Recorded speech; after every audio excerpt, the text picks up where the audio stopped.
पिछले कुछ महीनों से भारत द्वारा की गई लगातार कोशिशों के बाद फाइनली तालिबान से निपटने के लिए रशिया की ओर से भारत को कुछ अच्छे संकेत मिल रहे हैं। दरअसल बात यह है कि आज यानी 21 जुलाई को दिल्ली में स्थित रशियन एम्बेसी ने अपने ऑफिशियल ट्विटर हैंडल में ट्वीट कर बताया है कि रूसी विदेशी मंत्री यानी रशिया के फॉरेन मिनिस्टर सर्गेई लवरोव ने हाल ही में तस्किन में कहा था कि अफगानिस्तान पर जारी ट्राइक फॉर्मेट में भारत और ईरान को भी शामिल किया जा सकता है ताकि इस वार्ता को और विस्तार दिया जा सके।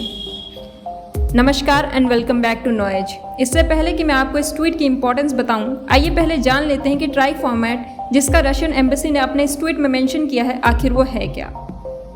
ट्राइक फॉर्मेट की शुरुआत 2 साल पहले हुई थी। इस फॉर्मेट के अंतर्गत अफगानिस्तान में शांति वार्ता यानी पीस टॉक को लेकर रशिया ने एक कॉन्फ्रेंस का आयोजन किया था जिसमें अमेरिका, चाइना और पाकिस्तान को इनवाइट किया गया था, लेकिन भारत को इस कॉन्फ्रेंस से दूर रखा गया था और भारत को इसमें नहीं बुलाया गया था। इस सम्मेलन में अफगानिस्तान की सरकार और तालिबान के प्रतिनिधि भी शामिल थे। ये वार्ता ट्राइक की पहल के जरिए हो रही है जिसमें रशिया, चीन और अमेरिका अलग अलग पक्षों से बात कर रहे हैं। अगर आप न्यूज़ फॉलो कर रहे हैं तो आपको पता ही होगा कि हाल ही में भारत के विदेश मंत्री एस जयशंकर ने मॉस्को, तेहरान और सेंट्रल एशिया का दौरा किया था, जहां अफगानिस्तान के मसले को लेकर लगातार बैठकें हुई हैं। आपको बता दूं, एस जयशंकर के मॉस्को दौरे पर भारत की उम्मीदें टिकी थी। भारत को उम्मीद थी कि रशिया हमेशा की तरह एक बार फिर भारत की मदद के लिए आगे आएगा, लेकिन तब रशिया ने स्पष्ट शब्दों में तालिबान के खिलाफ भारत की सहायता करने से मना कर दिया था, जिससे मार्च के महीने के पहले हफ्ते में रूस के इस रुख को लेकर भारतीय महकमे में निराशा का माहौल था।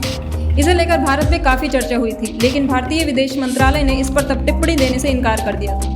9 मार्च की इंडियन एक्सप्रेस की एक रिपोर्ट में बताया गया था कि भारत आखिरकार अफगानिस्तान में शांति के लिए तैयार किए जा रहे रोड मैप पर फैसला लेने वाले 6 देशों की सूची में शामिल हो गया है। हालांकि पहले ये रिपोर्ट्स आ रही थी कि रूस ने जो योजना सुझाई थी उसमें भारत को इन देशों की सूची में शामिल नहीं किया गया था। सूत्रों की माने तो रशिया ने ऐसा पाकिस्तान के कहने पर किया था, जो नहीं चाहता था कि भारत इस इलाके में शांति के लिए तैयार किए जा रहे रोड मैप का हिस्सा बने। लेकिन अब रशिया का रुख बदलता दिख रहा है। ऐसा लग रहा है कि उसने भारत को इस वार्ता में शामिल करने का मन बना लिया है।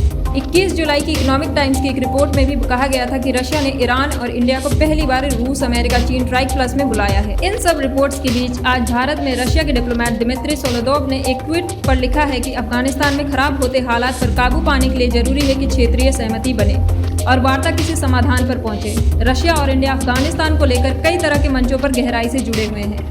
इसमें SCO, अफगानिस्तान कॉन्टैक्ट ग्रुप और द मॉस्को फॉर्मेट भी हैं। ये बहुत ही प्रभावी मंच है और नतीजे को लेकर प्रतिबद्ध हैं। रूस अफगान मुद्दे पर भारत के साथ सहयोग को लेकर काफी समर्पित है। आपको बता दूं, तालिबान के बढ़ते प्रभाव के बीच अफगानिस्तान में रूस एक बड़े खिलाड़ी के तौर पर उभरा है। ऐसे में रशिया को भारत के ट्राइक प्लस में इनवाइट करना और भारत का अफगानिस्तान के रोड मैप टीम का हिस्सा बनना भारत के लिए एक बड़ी जीत साबित हो सकता है, क्योंकि इसके कारण भारत को उम्मीद है कि वह विशेष रूप से आतंकवाद, हिंसा, महिलाओं के अधिकारों और लोकतांत्रिक मूल्यों को लेकर नियमों को तय करने में अहम भूमिका निभा पाएगा। इसी के साथ आपको ये भी बता दूं कि ट्राइक की बैठक में लैंडलॉक देश अफगानिस्तान और तालिबान के भविष्य पर बात हो रही है। भारत और ईरान के साथ ट्राइक प्लस की बैठक मॉस्को में आने वाले दिनों में जल्द ही हो सकती है।